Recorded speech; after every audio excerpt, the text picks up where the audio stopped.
Arabian Desert, a vast ocean of drifting sands and scorched, sun-baked rocks.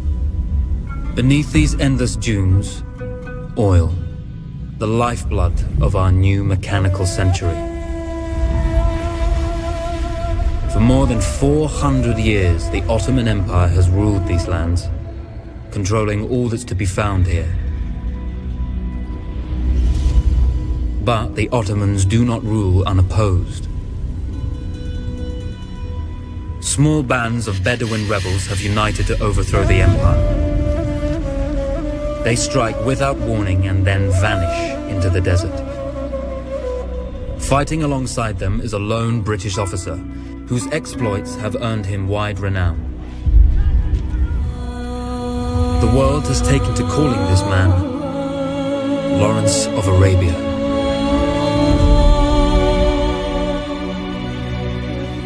In the desert, you rely on good planning, but you also hope for a dash of luck.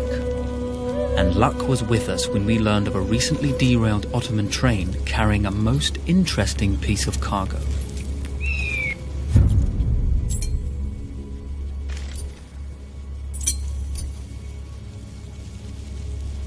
A small patrol had joined the Ottomans who survived the crash. Together, they guarded the wreckage and waited for reinforcements.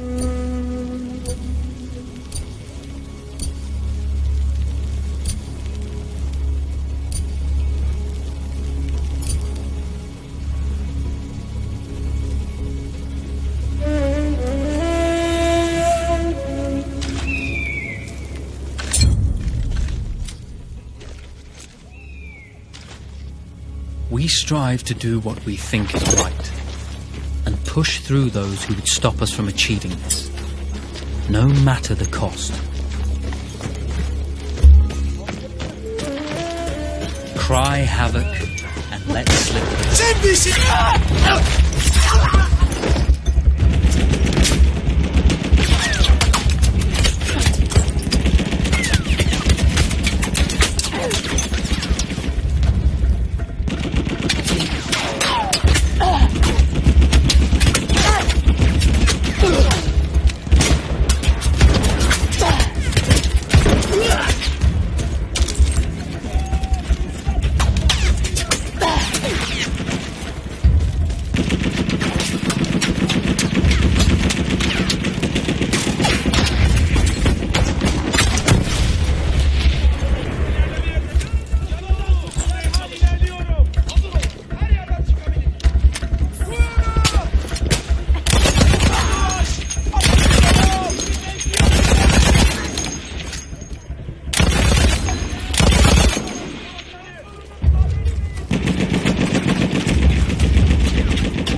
Well, you did not think we would be fast enough to catch you here, did you?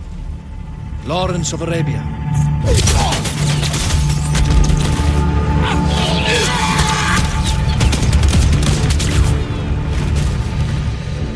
Actually, I was rather depending on it.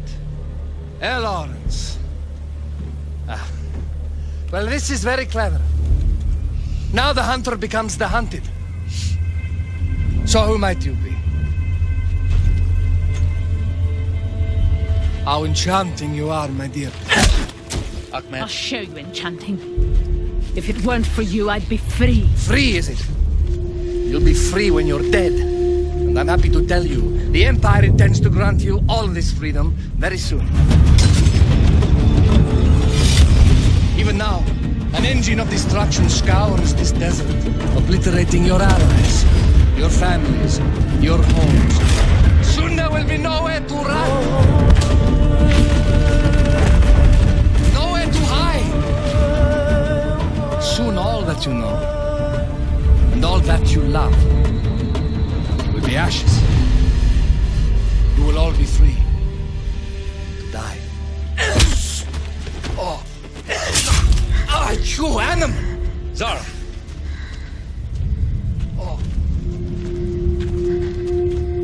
Now I understand that you would like nothing more than to strip the flesh from that man's feet and send him off into the desert naked to die. But think about it. You're right. I'm sorry. My friend here, she can be a little brusque. You're going to tell me how to lie to your train so we can lure it into a trap and destroy it. Impossible. To even begin to talk to that train, you would need an entire book of communication codes. Oh, like this one, you mean? You can never stop the progress of machines. One day, the whole world will take your lands and the precious black gold beneath its sands. We shall see, my friend.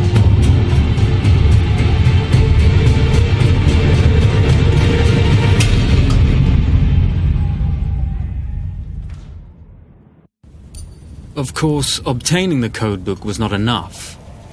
To destroy this Iron Dragon, this Canavar, as the Ottomans had named it, we had to send it 3 encrypted messages telling it to stand down. There were Ottoman outposts scattered along the railroad tracks. The commanders there carried high-priority message capsules. We had to use those to send our orders. Infiltrating the village wouldn't be easy. A full detachment of Ottoman soldiers had occupied it. The Ottomans had chosen an isolated location for their desert outpost. It seemed lightly defended. It was also well stocked with arms and equipment. The ancient ruins were all that remained of a civilization now lost to time. The Ottoman Empire brought in the modern world with a host of armored vehicles and field guns. 3 commanders to eliminate, 3 personal message capsules to be stolen, and then sent with our false orders. How Zara tackled this dangerous and audacious mission was up to her. The Bedouin treasured their horses, and in return, those animals granted their riders unparalleled speed and mobility.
A single order wouldn't be enough. Ottoman protocol required the message to be received in triplicate before the train would acknowledge it as genuine.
A single order wouldn't be enough. Ottoman protocol required the message to be received in triplicate before the train would acknowledge it as genuine.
see, the message had already been sent, my dear. Not the message you would have wanted. Lawrence was such a good host. It almost seemed rude to escape. I made sure to note the location of Lawrence's camp, of course. Which means the train knows too. Twice, you told that train everything was clear. But I told it exactly where to attack.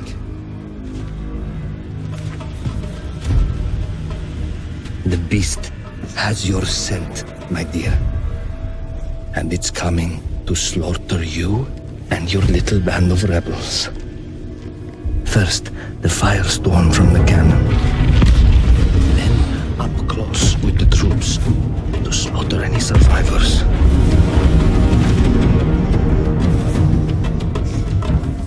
The legend of Lawrence of Arabia dies tonight.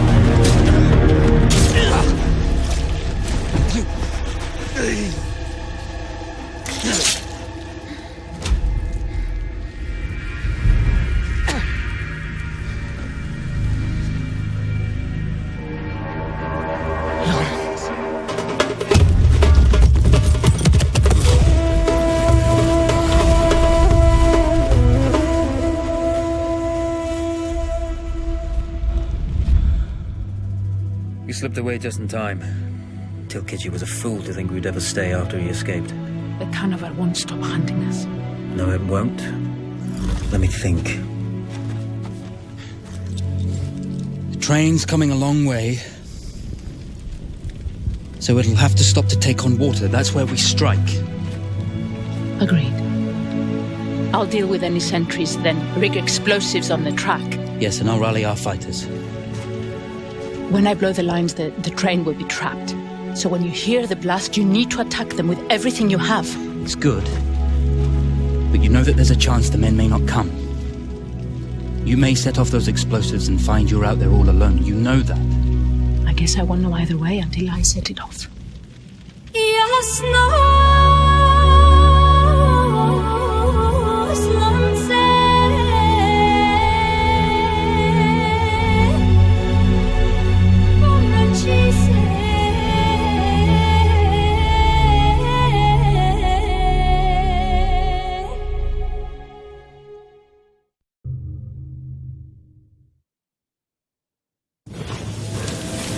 Man makes plans, and God laughs. As it turned out, the small town where we would ambush the train had a significant enemy presence. Those troops would have to be dealt with before the explosives could be set.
Bu yana!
Yanındaki sipere dikkat!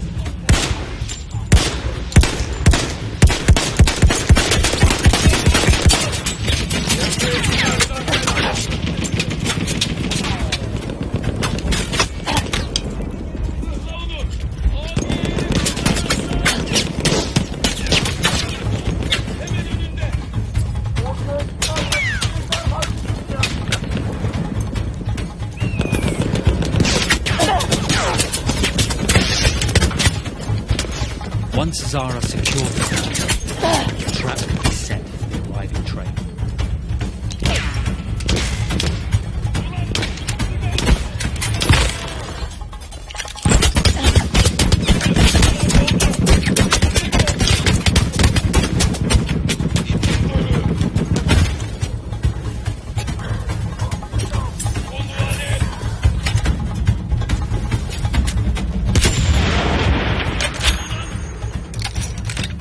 Yanından tutulmaya çalış!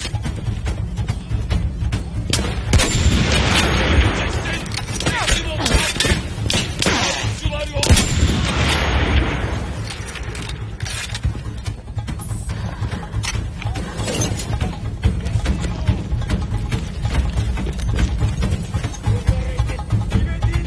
Çık meydana!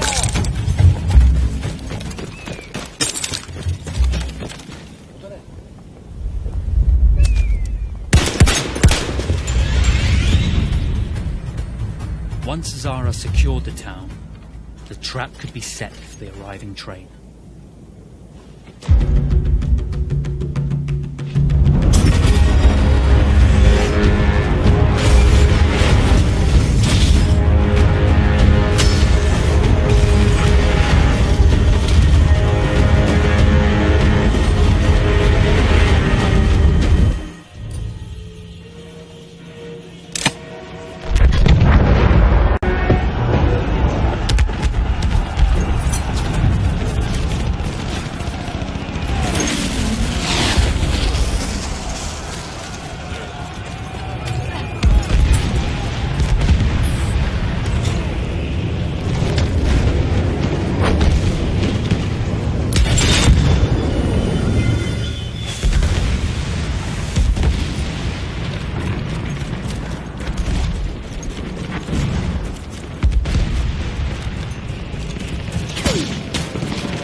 vengeance can be a sweet or bitter brew. How did you find it, Zara?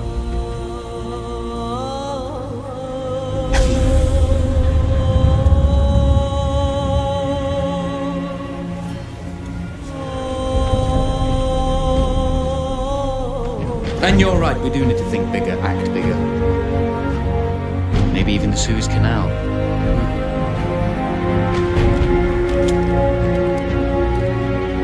Tell me, what do you know about battleships?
One day, all this will be over.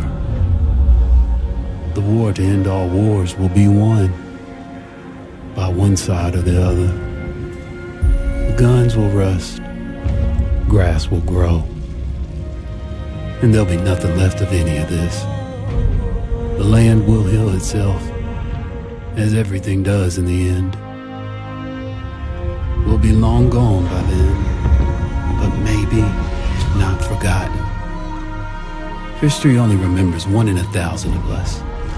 Then the future will be filled with stories of who we were and what we did, how we lived, how we fought, and how we died.